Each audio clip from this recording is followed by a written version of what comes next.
Hey guys, what's up? Gomukage here, doing my first video ever. This is gonna be One Piece chapter 701. And this was a really interesting chapter because it came off of chapter 700. It was a big deal, but it came through. Really nice chapter. I'll have a review of that up shortly.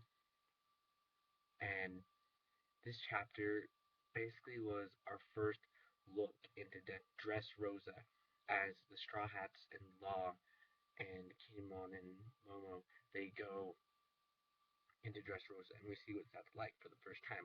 Because for a long time we've been hearing Dressrosa this, Dressrosa that, but this is the first time we really get a look at that.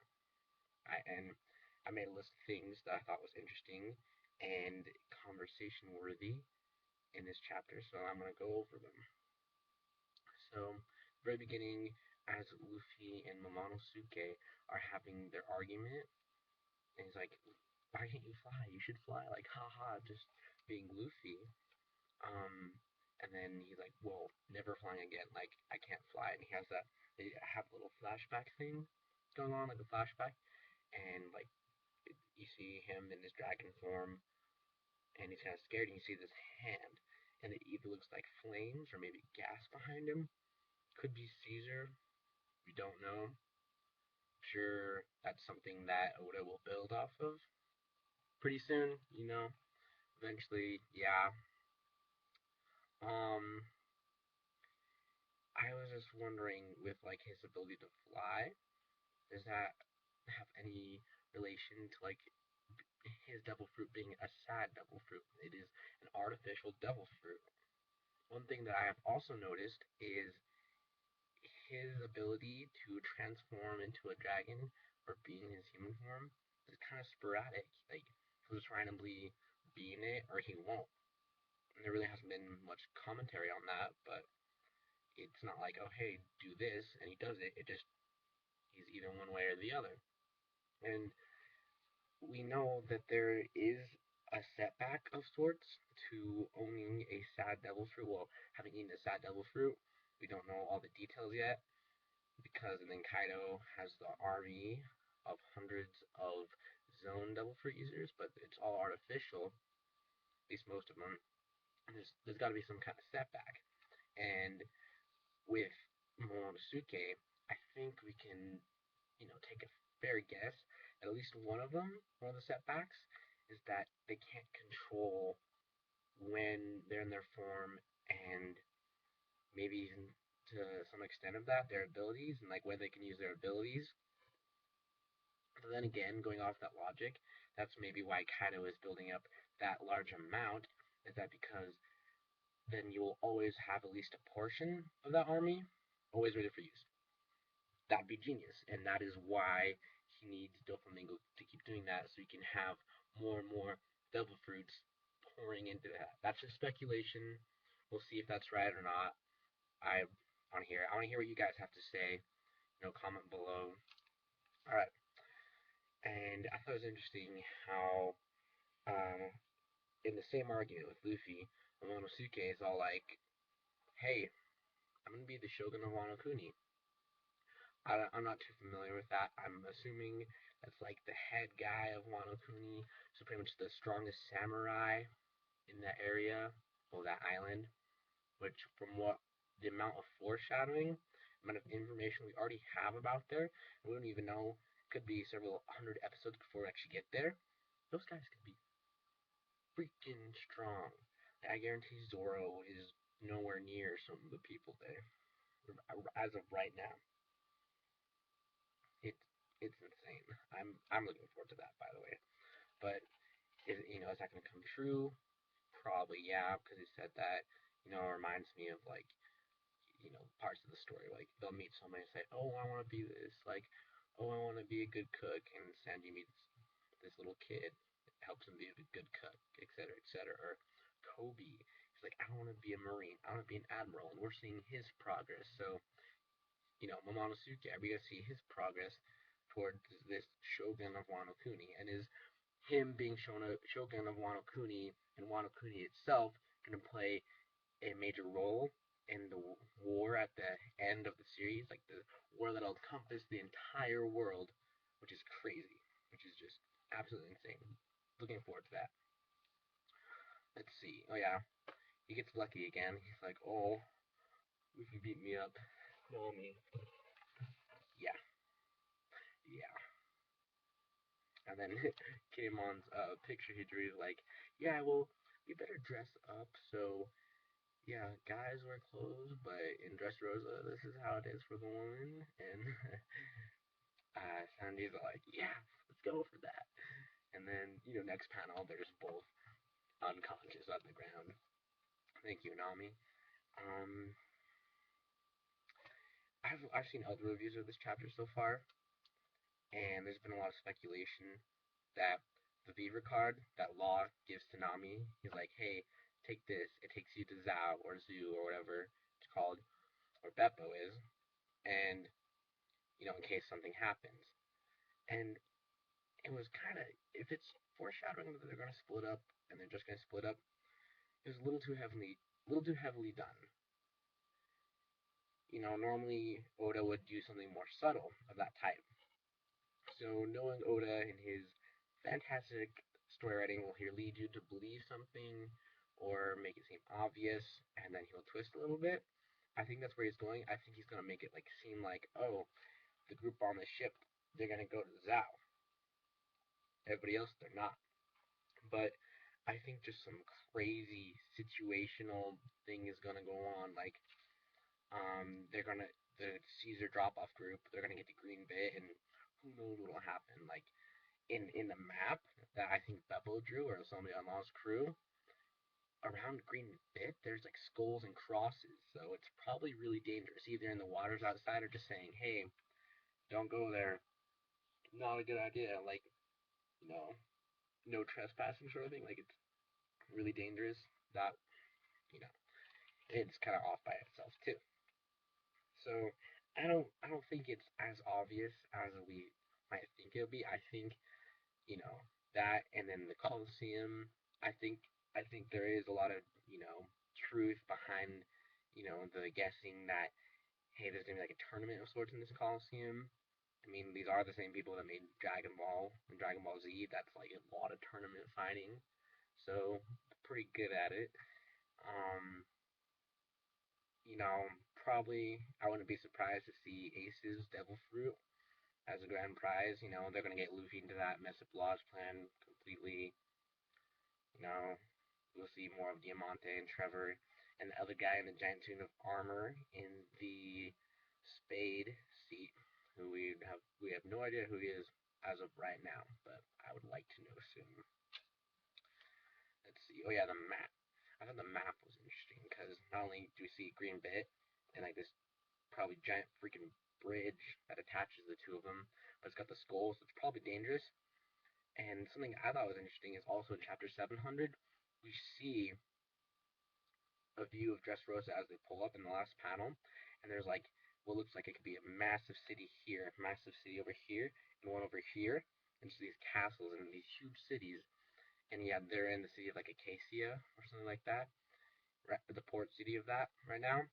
So I think like the kingdom of Dressrosa, instead of just being like, oh hey, we're on this island and that's all it, more maybe like an Alabasta thing, where like there's lots of cities and it's literally a kingdom. Like in the marine description of Doflamingo, which is like they'll say the most important things about them, the king of Dressrosa. So that probably has some important significance in the world of One Piece. And it might have important standing. Who knows? We'll see. We'll see. I think Dressrosa is more than what we view it to be. Yeah, the design of Dressrosa. While we're at it, I'm not sure what to make of it. It kind of reminds me of like a Mediterranean coastal Europe city, maybe. Are you guys with me on that? That makes sense. But then like the roofs and like some elements are like just some guy, some architect on acid, or like Alice in Wonderland. That would make sense. I don't know. It's like with the whole card thing and just people here are freaking weird. And then toys, the toys, talking living toys. We see this dog bite off this dude's arm and just run off, and we're we don't know what to think. Luffy, Zoro, Sanji, Frankie, and Kinemon, they're like jaws dropped. Zoro with his bad ace scar, and like he's just like, yeah, it looks funny. So we'll see. Maybe like a Spanish culture. We see the guitar, some like rice food, the dancing woman, the flowers. It fits. We'll see. And Rosa, I believe, is Spanish. Roja is red. That's right. So Rosa, I think, is pink for in Spanish. See, that class was helpful. So with the toys, now there's a lot of talk to how this is in relation to Doflamingo, and I want to say yes, and at the same time I disagree entirely because yeah, we have the marionette soldier, and he's like, oh no, my strings got tied up. Oh my gosh. But it's just like a marionette. Like the strings are all attached. It's not like we see them going off somewhere else. But knowing Doflamingo, it could be very much so.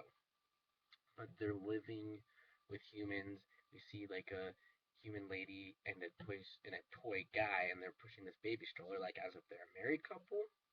That was that was weird. I'm not sure what to make of that. And it's just like normal for everybody. They're just like, hey, they're part of us. Toys, man. Yeah. So I'm not sure what to think of toys. And the toy waiter at the restaurant, he was freaking weird. I was like, yeah or not. Bipolar crazy guy. The woman stabbing, I thought that was interesting. It was, I think it was either just to like, further put into the setting of how crazy this place is and the people, or there might be a reason behind it. Like they might meet a woman in the island of Dressrosa, enemy, ally, whatever. But she's, they're passionate. They're like it's the country of love, toys, and passion, or something like that. Just weird. So I don't know, and she might end up stabbing somebody or something. It seems they spent a couple panels on it, so probably has significance to the story, or it just could be like laying down the setting even more. I thought the disguises were funny. They, I when I first saw Frankie's hair, I hated it. Like the braids going down, it wasn't cool. He's like, oh, I'm gonna blow up the factory. No, that's really cool. But he's wearing his braids when he's saying that, and like a 12-year-old girl. Frankie, no, no, no. But then they put on like the hats and the beards, and he looks like this Amish dude, and or like a pilgrim or like a mountain man, like a mix of all those. That's what they look like. And then the blind old man, and he's losing. He's losing to this like organization thingy. In one panel, they almost kind of look like CP9, like they're the various sizes, widths, genders. You don't really see them in detail, but they're wearing black. You see them in unison, you know. Uh, and then also all the people are like, "Do you know who that is? Like, do you know who you're messing with?" When Luffy tells the man, "Hey, it was white. You won." So I don't know. And apparently the people are like, "Oh, they're disrespecting Doflamingo's name." So I think the people do have an immense respect for Doflamingo, and that might tie in with why that they don't either know that he stepped down or like they're not really panicking about it. It's a weird place. But then this dude, this blind scar dude, he's like, "Thank you, friend." And yeah, it's a sword. It kind of looks like a cane sword. And there's this panel he's sitting down. It's like all down. It looks like the sheath, if you will, and the handle are all made of one material. So it almost looks like a walking stick that he pulls out like a sword. It's got the little gleam in it. He's like, "Okay, watch out, bud. Gonna make this giant hole." Dude, his his whole body's being compressed to the floor, and then this massive hole just, oh, just gone. And he's just like, sometimes it's nice not to have eyes, because there's things you don't want to see in this world, or something along the lines of that. And the Straw Hats are like, what? Is this Fujitora? I don't think so. One, I don't think he would have gotten there in time. And two, they're setting him up to be an ally. He is. Unless we're just totally being, you know, wool over our eyes by Oda. He could be doing that for all we know. Maybe Fujitora was briefed on the habits of Luffy, knowing he can't sit by and watch people in those kind of situations and do nothing about it. So maybe that's why he had that group there, like out of place for like Doflamingo's men to not be nice or something like that, to like attract Straw Hat, to try to get attention of Straw Hat. And the translation of Fujitora being Purple Tiger, fitting in with the Admiral trend of colors and animals. And I had a hard time trying to figure out what Fujitora was, but yeah, like, Kizaru, yellow monkey. Light, he's yellow. Akainu, red dog. Lava, you know. Aokiji, blue pheasant. Ice, it matches nicely. And then they're like purple. I'm like, okay, well, Magellan, maybe. That's really the only one that makes sense so far, because Caesar was also kind of purple, but we know where he is, so he obviously can't be him. So it could be Magellan with his poison fruit, although we saw the Decks of the World. He's like now the assistant warden. He's got like half a metal face, kind of like Kid, just looks like he got wrecked by the Blackbeard pirates. And Shiryu of the Rain. But now I'm just blabbing about stuff not related to this chapter. But he could totally just set up the Straw Hats like that, and Luffy, and it could be Fujitora. But I do believe he's gonna be an ally for them. Alright, well, that's One Piece Chapter 7-1. This is my first video ever. Let me know if you guys liked it. Subscribe, comment. You could be my first subscription. That would be cool. Let me know. I want to do more videos. I'm going to be doing reviews of every chapter and every episode. And I'm going to be doing additional ones, kind of like how the King of Lightning does it. Like, like talking about predictions for the future. Like, is this going to happen? This going to happen? How it's all going to mesh together. This amazing tapestry that Oda has woven. Alright, well, Gomu Kage out. You guys have yourselves a good day.